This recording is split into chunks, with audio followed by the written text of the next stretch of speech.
Hello friends, good morning to all of you on my YouTube channel pioneer nursing channel. Friends, हमेशा की तरह आज भी important notes, important information, nursing officer recruitment से related information का video मैं आपके साथ में शेयर करने जा रहा हूं। सो स्टार्ट करते हैं आज का वीडियो। फ्रेंड्स, राजस्थान सरकार ने नर्सिंग ऑफिसर और फार्मासिस्ट पोस्ट पर लास्ट मंथ एक रिक्रूटमेंट रिलीज़ की थी, जिसकी लास्ट डेट 23 दिसंबर 2022 थी और अब इसे एक्सटेंड करते हुए 7 जनवरी 2023 मिडनाइट तक कर दिया गया। सो जो लोग अभी तक इससे फॉर्म फिल नहीं कर पाए थे, वो लोग अब फॉर्म फिल कर सकते हैं। ठीक है, अब रीज़न कोई भी हो, चाहे आपको एनओसी नहीं मिली हो, जैसा कि हम सभी को पता है कि जब आप जॉब में होते हो गवर्नमेंट इंस्टीट्यूट के अंदर, तो आपको एटलीस्ट 2 वीक्स या 2 to 3 वीक्स पहले इंफॉर्मेशन देनी होती है थ्रू एप्लीकेशन और मेल।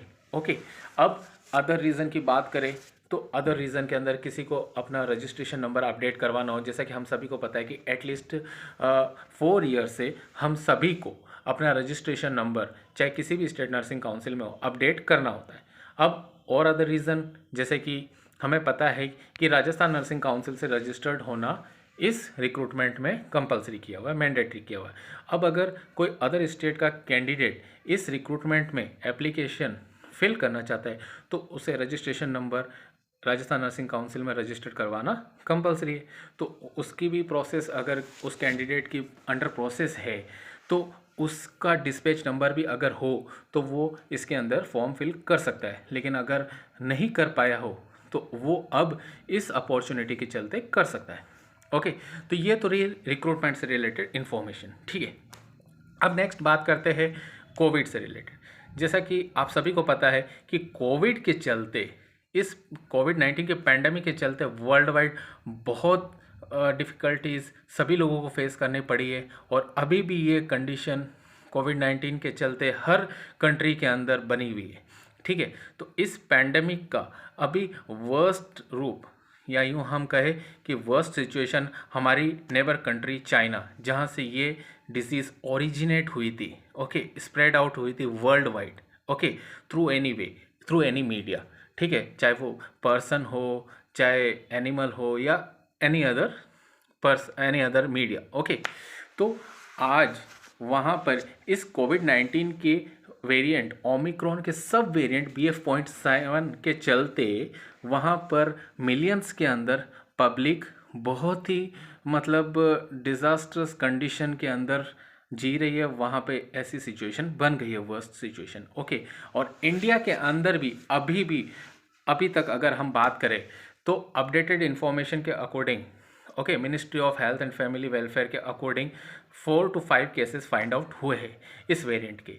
ओके, और आज भी इंडिया के अंदर एक्टिव केसेस, कोविड-19 की बात करें, कोविड-19 की एक्टिव केसेस 3000, 3400, 3500 के अराउंड डेली देखने को मिलते हैं।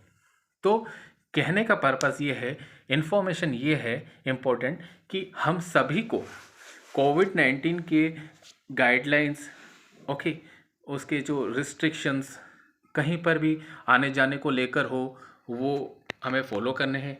ओके, मास्क लगा कर रखना है अगर हम पब्लिक प्लेसेस पर जा रहे हैं, पब्लिक प्लेसेस पर जॉब करते हैं।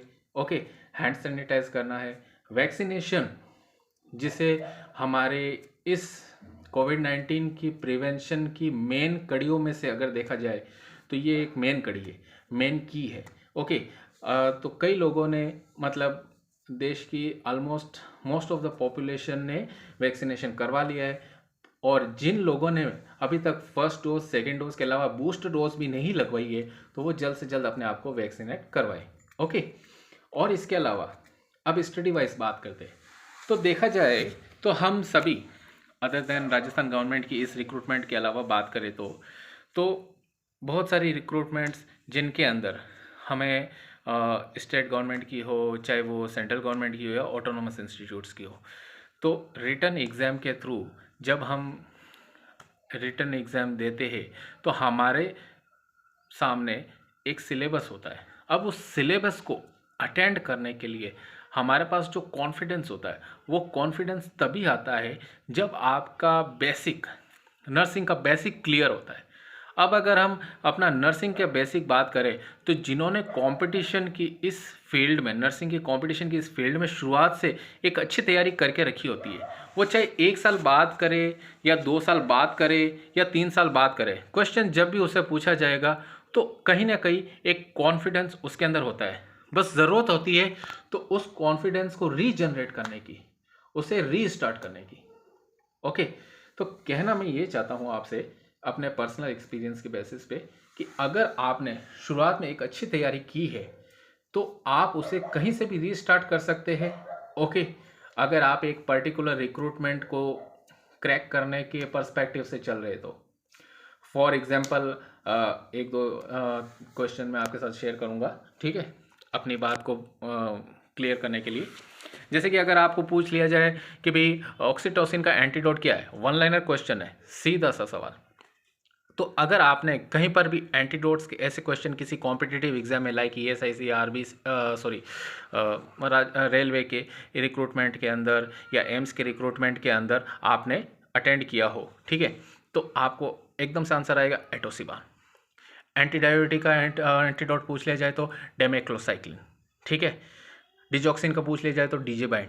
मतलब एंटीडोट्स के पर्सपेक्टिव से, मतलब क्वेश्चन के पर्सपेक्टिव से मैं आपको ये क्वेश्चन शेयर कर रहा हूँ। अब अगर और भी अगर मतलब और अगर अपडेट अगर हम पूछे कि भाई डिजॉक्सिन टॉक्सिसिटी के चलते कौन सी इलेक्ट्रोलाइट इम्बैलेंस की सिचुएशन क्रिएट होती है, हाइपरकैलेमिया। क्यों?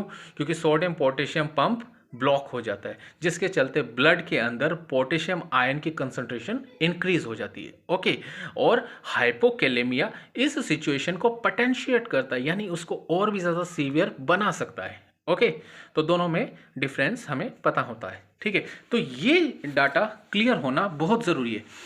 किसी को ये पता करना होता है कि भी एग्ज़ाम में ऐसी सिचुएशन आ जाए कि भी यार कार्डियोवर्जन वाला क्वेश्चन आया है या डिफिब्रिलेशन का आया है, या उसके अंदर डिफ्रेंशिएट करने वाला एक क्वेश्चन पूछ लिया हो ऑब्जेक्टिव टाइप में, क्या डिफरेंस है कि भाई कार्डियोवर्जन क्या है, एक सिंक्रोनाइज्ड रिदम को मतलब डील करने के लिए दिया जाने वाला इलेक्ट्रिक शॉक है, ठीक है, और डिफिब्रिलेशन जो है वो असिंक्रोनाइज्ड रिदम को डील करने के लिए दिया जाने वाला इलेक्ट्रिक शॉक है। ओके, दोनों के अंदर सिंपल सा पैटर्न है।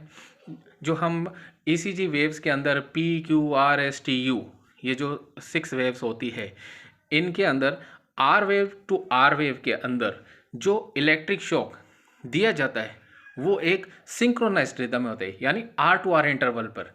वो क्या है? सिंक्रोनाइज्ड रिदम है, तो क्या हो गया वो? कार्डियोवर्जन। और वहीं पे हम बात करें कि कोई पेशेंट कोलैप्स हो गया, शॉक के अंदर है, और उसे हमें इलेक्ट्रिक शॉक देना है कुछ सेकंड्स के अंदर रिपीट करते हुए, ठीक है, इलेक्ट्रिक पावर बढ़ाते हुए, तो वो क्या है? डिफिब्रिलेशन।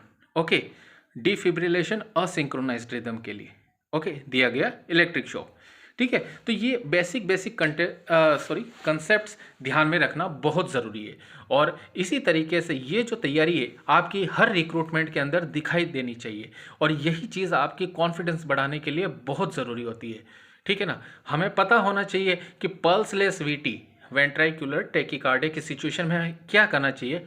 दिखती सी बात है, वो क्या है? एक शॉकेबल रिदम, यानी इलेक्ट्रिक शॉक देने की सिचुएशन है पेशेंट को रिवाइव करने के लिए। हमें पता होता है कि अगर कोई पेशेंट कोलैप्स्ड हो गया हो तो उसे उसी समय CPR according to ACLS guidelines, और साथ में इंजेक्शन एट्रोपिन जिसकी कंसंट्रेशन 1 एम्पूल की 0.6 mg की, और इंजेक्शन एड्रेनलिन जिसकी 1 एम्पूल की कंसंट्रेशन 1 mg की होती है, हमें 3 शॉट्स ओके हर मतलब CPR की साइकिल के साथ में रिपीट करने होते हैं, ठीक है ना। हर 2 मिनट से 2 हेल्थ केयर प्रोवाइडर स्विच होते हैं, ओके, तो हमें IV रूट से देने होते हैं।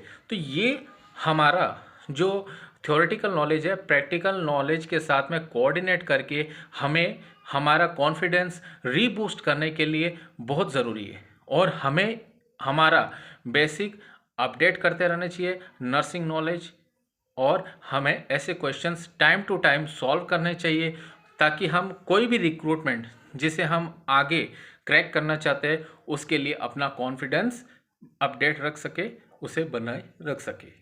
सो फ्रेंड्स, बने रहिए हमारे साथ इसी चैनल पर, और इससे रिलेटेड जो भी इंफॉर्मेशन, जो भी नोट्स, जो भी इम्पोर्टेंट की पॉइंट्स नर्सिंग फील्ड से रिलेटेड होंगे वो आपके साथ में शेयर किए जाएंगे। Be updated. जय हिंद, टेक केयर।